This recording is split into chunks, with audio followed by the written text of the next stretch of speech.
Good morning! It is another cold day in the shop working on my 1989 Toyota pickup with the 1UZ swap, and today we're going to get the charging system back in working order. I have the plugs for it right here, but the problem is I can't physically get this plug to plug into the back of the alternator. For some reason, like the casing on the back of the alternator, the little sheet metal piece, it's just getting in the way, like it got bent somehow or some way in the process of pulling this motor, putting it back in, one of the two. So we got to pull the alternator, which is in a very, very convenient spot down here, underneath the power steering pump, in front of the radiator, sandwiched in between the block and the frame rail. It's gonna be fun. And if I was smart, I would have done it with the radiator removed and not full of coolant like it is now. Okay, what do you do?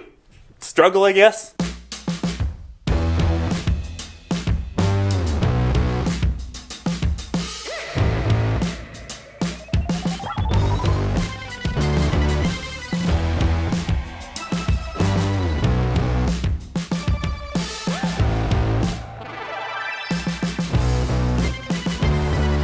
I got the alternator loose, and then I realized that that top bolt up here, right there, is actually a stud. And I gotta slide the alternator forward and off. Oh, wait a second. I thought that wasn't gonna clear. Wait a second. Are we winning? I mean, we're kinda winning. Oh, this is so tight. Put that guy down. Everything is in the way. I like it. There we go. I had to kind of twist it, pull on it, and reef it, and it came out at a very specific angle. But there's the alternator. Good and caked in power steering fluid, I think. We can see right here, this bit on the housing is what is stopping me from plugging it in. It just barely gets caught. So we gotta clean out. Actually, that's a part of the old plug. This is a brand new plug that I recently put on here. And the reason it's a brand new plug is because the old plug completely disintegrated when I tried to pull it out. And that is a bit of the old plug just underneath there that is preventing me from plugging it in. But I think it's a good thing because look how dirty this thing is. I think I want to give this thing a good clean at least before it goes back in, or maybe even look for another one. Still seems good. Well, that doesn't mean it is.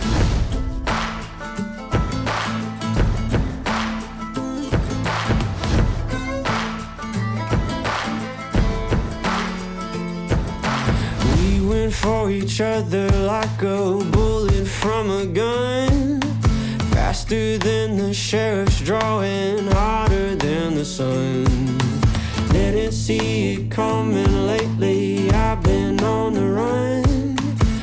You've seen my face before, so let me tell you something. Darling, you fell in love with the famous man. Seen my pictures posted everywhere across the land. And if you run with me, you got to understand that you're holding on to a dangerous hand. If I want it. Well, I took this guy apart, and then I was like, it'd be a shame not to just rebuild it. So I stopped what I was doing, went into town to the auto parts stores to try to find a rebuild kit for this alternator, but neither of the parts stores can get them, and neither parts stores could even had stock on a 1UZ alternator in Canada. I'm stuck with what I got here, unless I order a new one online, I guess, but we're here now. I'm gonna clean everything up real good and slap it all back together, put it in the truck, and hopefully it works. There we go. This guy is much cleaner, and there's a ton of room in here to put the plug in place, which was the whole reason for taking it apart. But seeing how caked in oil this thing was, I'm glad that I did pull it out and I did take it apart, because it'll probably last a lot longer now if it works. And now it's time for the really fun task of trying to maneuver this thing back up through the little hole that it fits and into its home.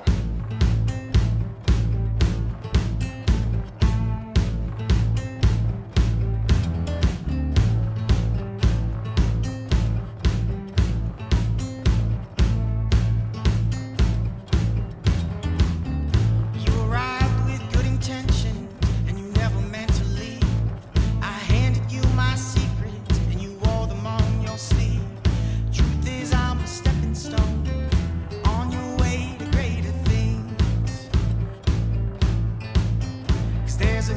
hosting the radio that keeps it on repeat. There's a demon in a bottle trying to drag me to my knees, and I can't afford to fall apart every time we meet. There's a ghost that... Honestly, the hardest part of this whole thing was fishing this belt back on here. There is no room. But now that alternator's installed, I got my multimeter ready. So let's fire this thing up and see if we've got 14 volts going to the battery. It was like minus 20 in the shop this morning, so the old girl's gonna need some summer air to start.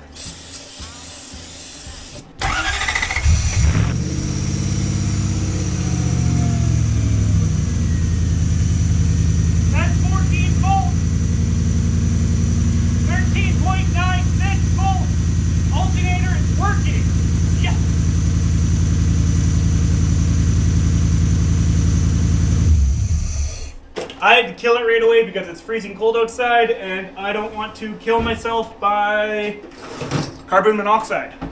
Next order of business when it comes to finishing up the engine bay area of this is to throw the air box back in its home. It used to just go like that, boom, straight to the throttle body. But now that I'm running a different version of the Spitronic standalone ECU and harness, we've got this idle air controller that I didn't have before, which requires some sort of inlet to the intake tubing here somewhere. So I'm going to swap out this coupler for this coupler that has this little nipple on it that I can tie into for the idle air control valve. I think I'm gonna have to cut this down because it looks way too long for where I need it to be. Just a quick observation, it looks like I cut down a piece of 3-inch exhaust tubing to use as the old coupler. Using at least part of a proper coupler is going to be better anyways. So now I'm going to cut most of this side down so that this matches this side. I don't have any sort of tool to put a flare on it like it had from factory, so I'm just going to ramrod it over it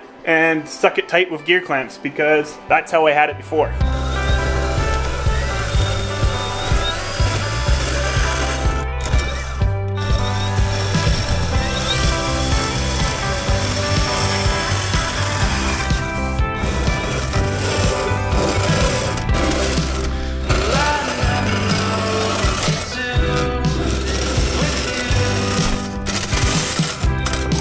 We should be able to push this guy into our new home. Right there. Perfect. That's a short over to there. Question is this guy too long?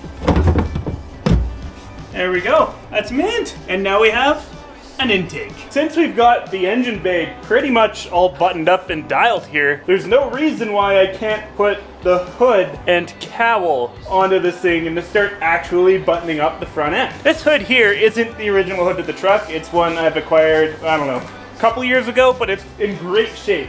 There's 0 dents on it. It's just got peeling clear coat. So we're gonna do the same thing we did with the cab, sand this thing down, paint it red.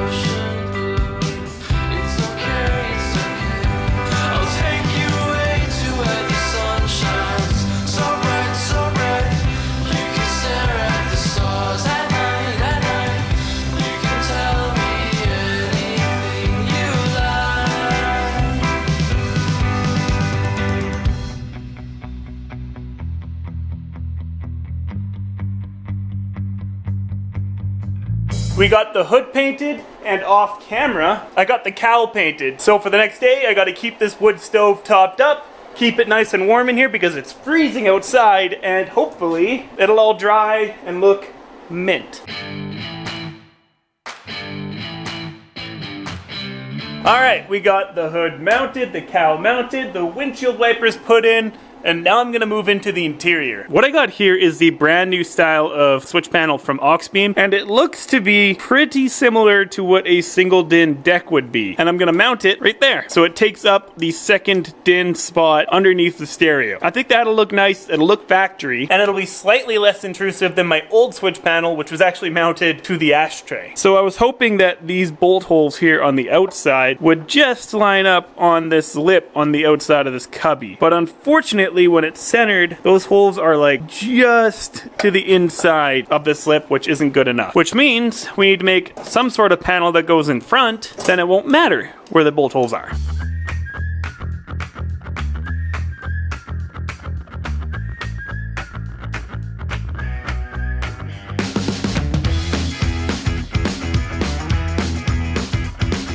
And just like that, we have a panel. So there's 2 holes drilled here for those 2 mounting points here, and then there's a big hole that this guy here has got to pass through. Now to actually mount that plate to this guy, there's not really a lot of room to like put screws on either side of this. But what I noticed is inside the Auxbeam kit, it comes with this piece of adhesive, which I guess is probably so that you can just double side tape this anywhere in your interior, like your A-pillar or wherever. But what I'm gonna do is I'm gonna take a razor blade and cut a bunch of strips out of this and just line the outside of this guy, and then that panel will just go whoop and stick right to the outside of the sucker. I painted that backing plate on the outside and have mounted it to the switch panel. Now I'm gonna feed this guy through the back just like that, and now we'll take the other side of the sticky tape off and drop it down, line it up, and push.